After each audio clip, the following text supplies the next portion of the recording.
आप देख रहे हैं डे एंड नाइट न्यूज, निष्पक्ष और निडर।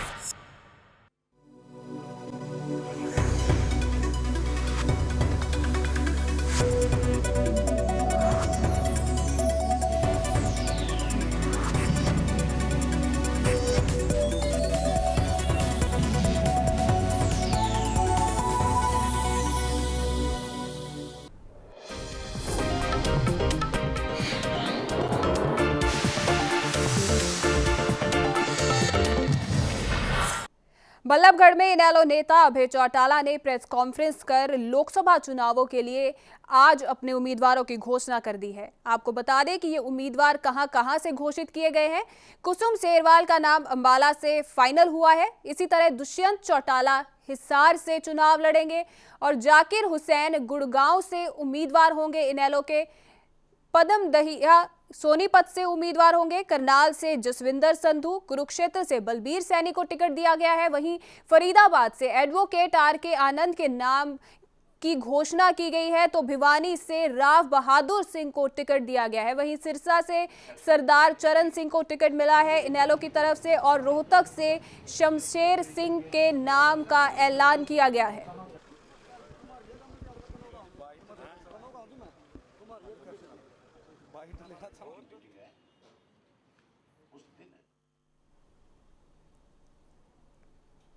चुनावी जंग का बिगुल आज बज चुका है, लेकिन प्रदेश की दिग्गज पार्टियां उम्मीदवारों के नाम पर अपने पत्ते खोलने में काफी समय लगा रही हैं। प्रमुख पार्टियों के लिए जंग से पहले की ये चुनौती को पार करना एक मुश्किल कार्य बनता जा रहा है। चुनावों में समय कम बचा है, लिहाजा चुनाव लड़ने के लिए कमर कस रहे नेताओं की उम्मीदवारों को लेकर बेचैनी भी बढ़ती जा रही है।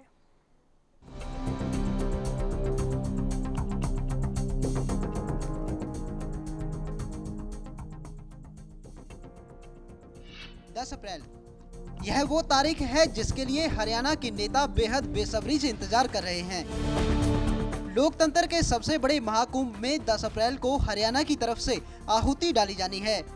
उधर चुनावी जंग की यह तारीख तो नजदीक आती जा रही है, मगर यह जंग लड़ने वाले योद्धाओं के नाम पर बड़ा कोहरा छटने का नाम नहीं ले रहा। यानी प्रदेश की प्रमुख पार्टियां अपने अपने उम्मीदवारों का नाम सामने नहीं ला पा रही हैं। कांग्रेस, भाजपा गठबंधन और इनेलो हरियाणा की तीनों प्रमुख पार्टियों के लिए जंग से पहले की यह चुनौती पार करना मानो पहाड़ सा बन गया है।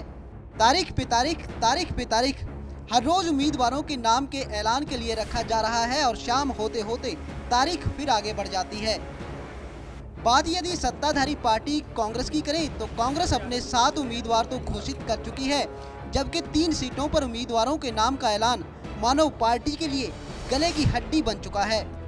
चुनावों को लेकर अति उत्साहित दिखाई दे रही हजका भाजपा गठबंधन भी इस दौड़ में काफी पीछे है, जो उम्मीदवारों के नाम के ऐलान की तारीख तय करने के बावजूद हर बार कदम पीछे खींच रही है। यही हाल इनेलो का भी है।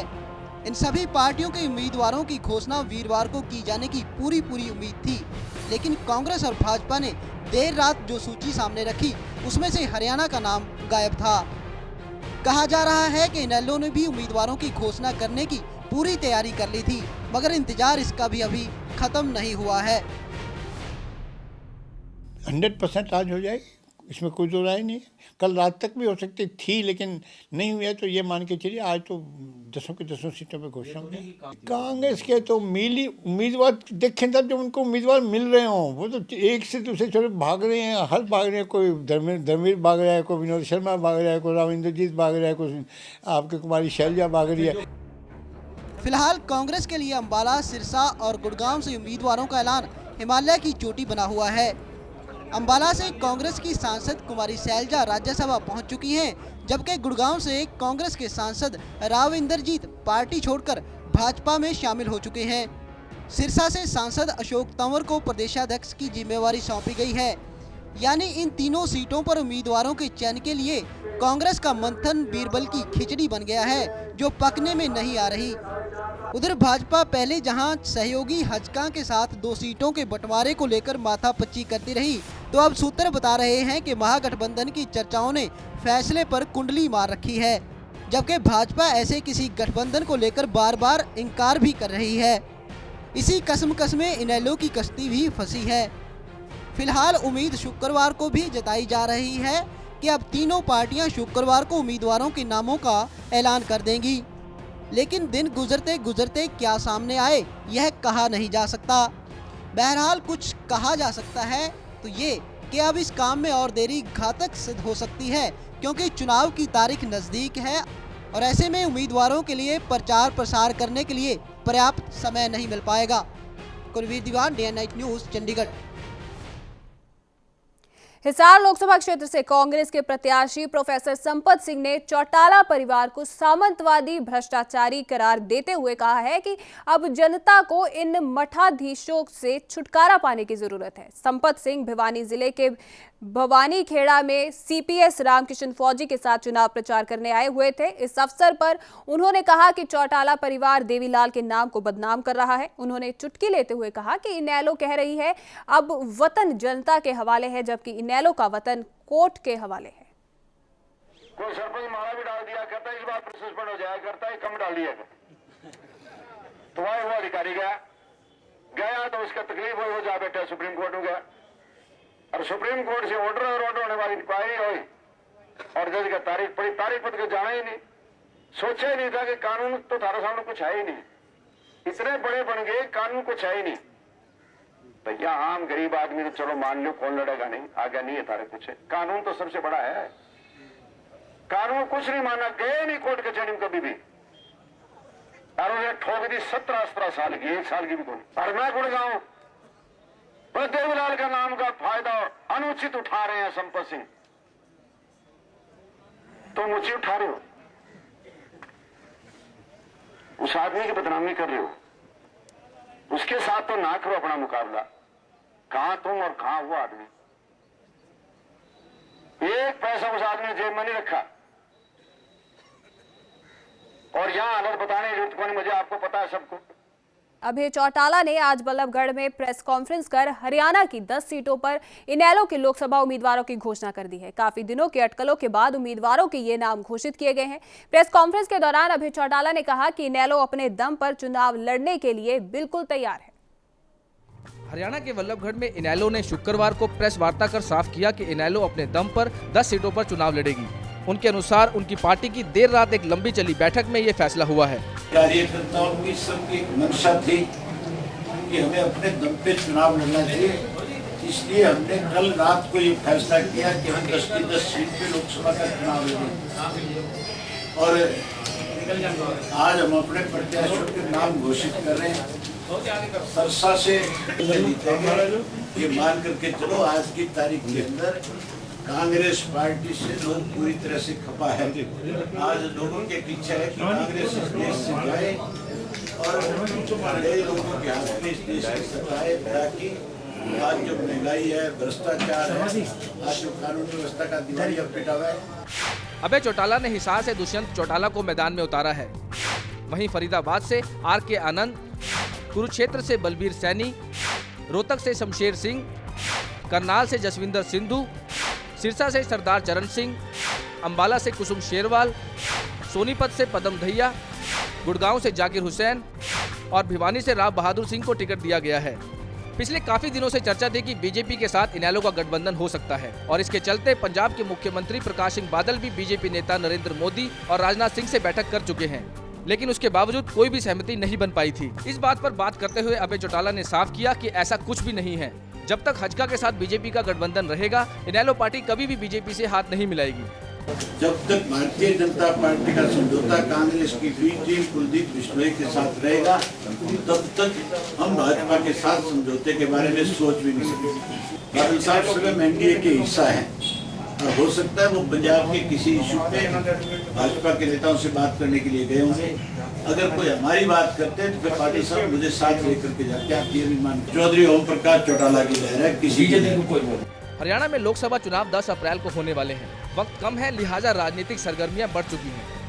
आखिर काफी अटकलों के बाद इनेलो पार्टी ने अपने उम्मीदवारों के नाम घोषित कर दिए हैं। पार्टी नेता अभय चौटाला ने साफ कहा है कि हरियाणा में भ्रष्टाचार के मुद्दे को लेकर उनकी पार्टी 10 सीटों पर चुनाव लड़ेगी। चंडीगढ़ से कैमरामैन फिरोज खान के साथ Manoj Rathi, day and night news. कुछ दिन पहले हाई कोर्ट द्वारा दिए गए पुराने केसों को जल्दी निपटाने के आदेश के खिलाफ आज करनाल के वकीलों ने इसके खिलाफ काम बंद रखा। इसी कड़ी में करनाल बार एसोसिएशन के सैकड़ों वकील काम छोड़कर हड़ताल पर बैठ गए। वकील इस बात पर अड़े हुए कि जब तक हाई कोर्ट अपने आदेश वापस नहीं लेता वो काम छोड़कर ही रखेंगे। वकीलों का कहना है कि जो भी मामलों में देरी होती है वो कोर्ट के कारण ही होती है, क्योंकि मामलों में जब तारीख दी जाती है कई महीनों बाद की दी जा रही है, जिसके कारण एक एक केस को कई साल लग जाते हैं।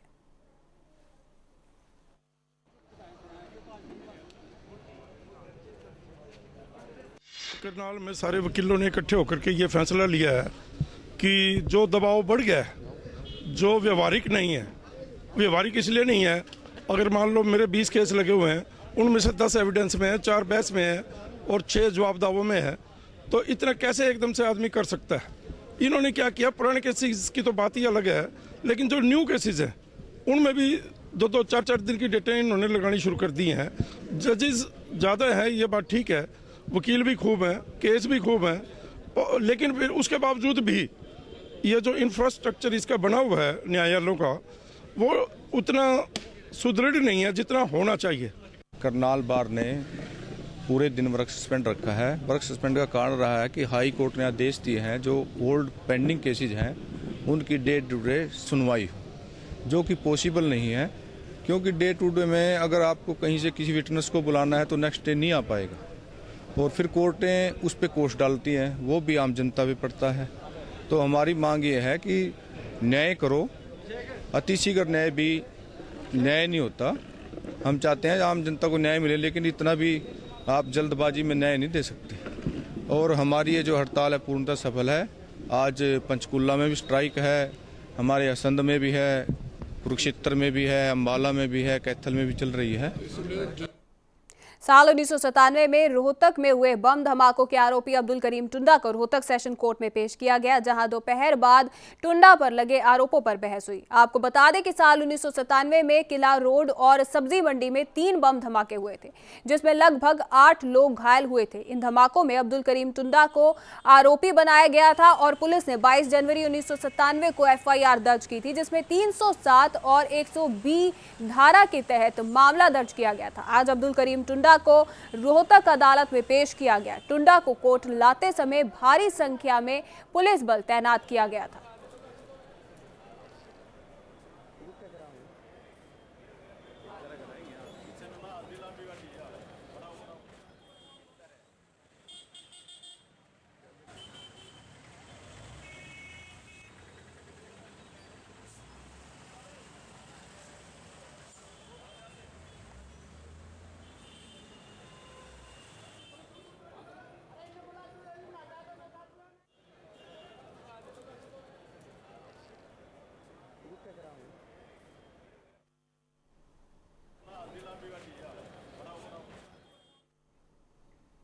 करनाल के सेक्टर 13 में रहने वाली एक महिला संदिग्ध परिस्थितियों में आग में झुलस गई है। महिला अपने घर में रसोई में काम कर रही थी और अचानक महिला के चीखने चिल्लाने की आवाज सुनकर दूसरे कमरे में मौजूद उसके पति मौके पर पहुंचे और महिला को बचाने की कोशिश करते हुए उसके भी हाथ आग में झुलस गए।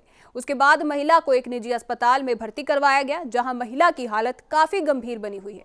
वहीं सूचना मिलते ही पुलिस भी अस्पताल पहुंची और गंभीर रूप से झुलसी महिला के पति के बयान लेकर पुलिस ने मामले की जांच शुरू कर दी है।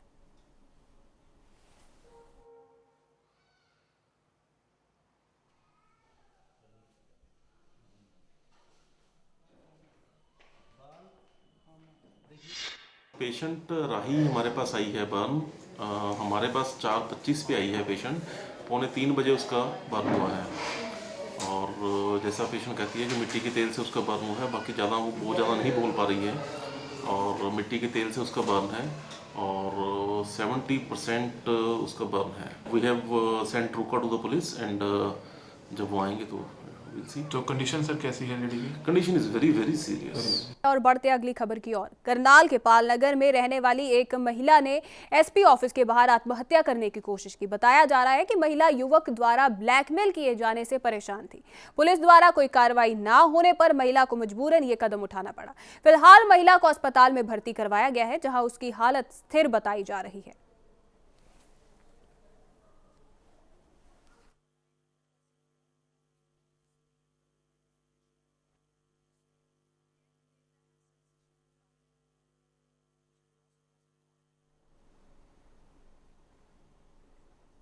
यमुनानगर में 10वीं की परीक्षा देने आई नाबालिग का अपहरण हो गया है। परिजनों ने पुलिस को इसकी सूचना, नाबालिग के लापता होने की सूचना दे दी है। पुलिस ने SC/ST एक्ट के तहत केस दर्ज कर लिया है। फिलहाल आरोपी की तलाश पुलिस जुट गई है।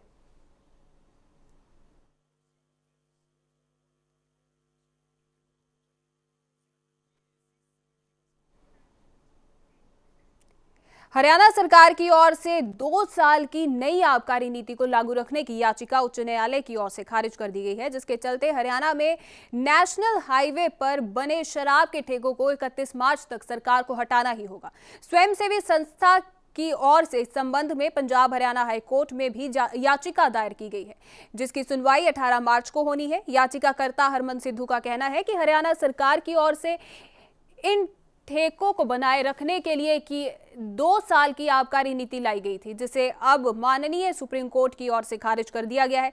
अब इसकी सुनवाई 18 मार्च को पंजाब हरियाणा हाई कोर्ट में होगी और सरकार को 31 मार्च तक इन ठेकों को नेशनल हाईवे से हटाना होगा।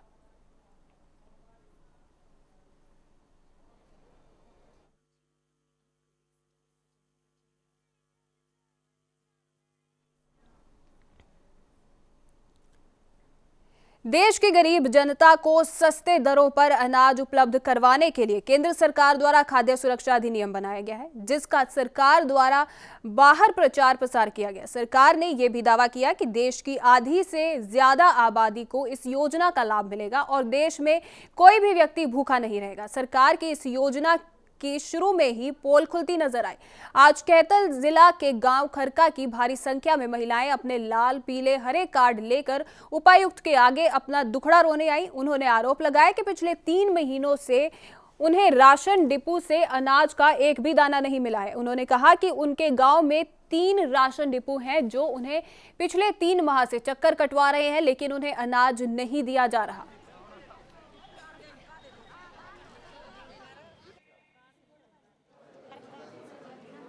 साढ़े 5 साल से साड़ा तो काट कट रहा, कोई राशन नहीं मिलता, कोई कुछ नहीं।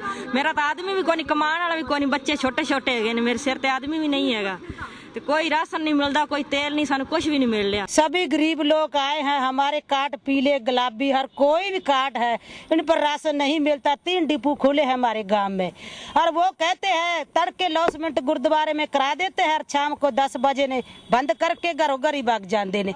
हम गरीब लोग जाते हैं, कहते हैं 10 मिनट आके ले जाइए, 12 बजे आते हैं और फिर कहते हैं शाम को ले जाइए। सारा दिन हमारी बकाई चक्कर लगाते हैं, 2 दिन खोलते हैं, बाद कह देते हैं भी तारे बाप के नौकर लग गए हैं। दाने नहीं मिलते कई दिनों के, जो नवे राशन कार्ड बने ने, ਅਸੀਂ जाने तो कहते हैं कदे आधार कार्ड लियाओ, कदे कुछ करो, तो हुण ਅਸੀਂ ਅੱਜ ਚੱਲੇ ਆ। ਅੱਜ ਅਸੀਂ DC ਸਾਹਿਬ ਨੂੰ ਮਿਲੇ ਆ, ਉਹ ਕਹਿੰਦੇ ਨੇ ਵੀ ਤੁਹਾਡੀ ਕਾਰਵਾਈ ਕਰਵਾ ਦੇਵਾਂਗੇ, जो कुछ थोड़ा नहीं मिला ना दाना वो मिल जाएगा। गुड़गांव में इन दिनों वाहनों की पार्किंग की समस्या से जनता को जूझना पड़ रहा है। प्रदेश की सरकार को सबसे ज्यादा राजस्व देने वाले गुड़गांव शहर में पार्किंग एक बड़ी मुसीबत बन गई है। यहां पार्किंग के लिए जगह सिमटती जा रही है, जिस वजह से लोगों को सड़क पर ही गाड़ियां खड़ी करनी पड़ रही हैं। आलम यह है कि सड़क पर खड़ी गाड़ियां दुर्घटनाओं को न्योता दे रही हैं।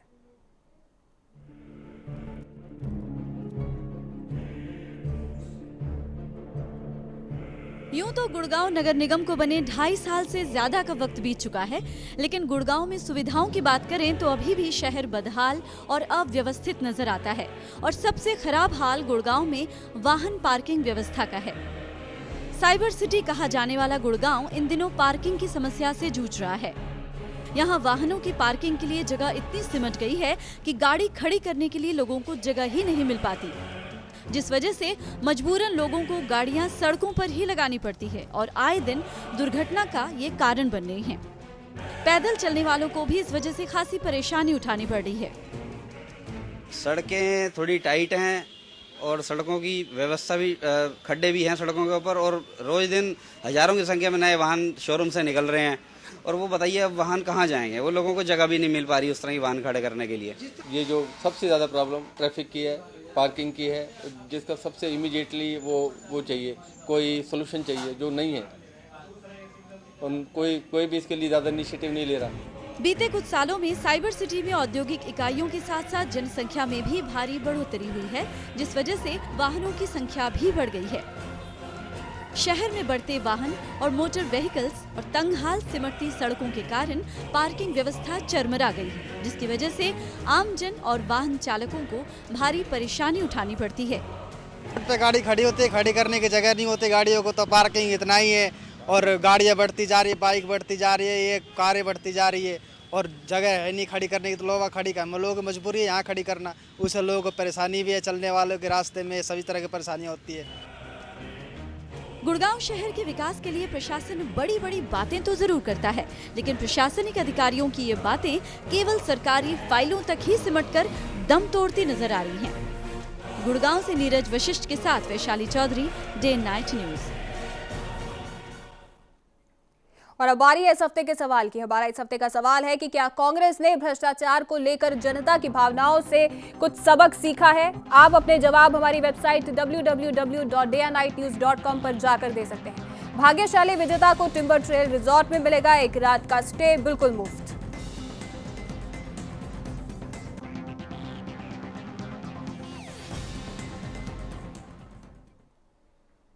हरियाणा समाचारों में फिलहाल इतना ही। इजाजत दें, धन्यवाद। खबरों की दुनिया में आइए, हमारे साथ कहीं भी और कभी भी जुड़िए। हम मिलेंगे फेसबुक पर, हम दिखेंगे यूट्यूब पर, हमें फॉलो कीजिए ट्विटर पर। खबरों के साथ बने रहिए रात दिन।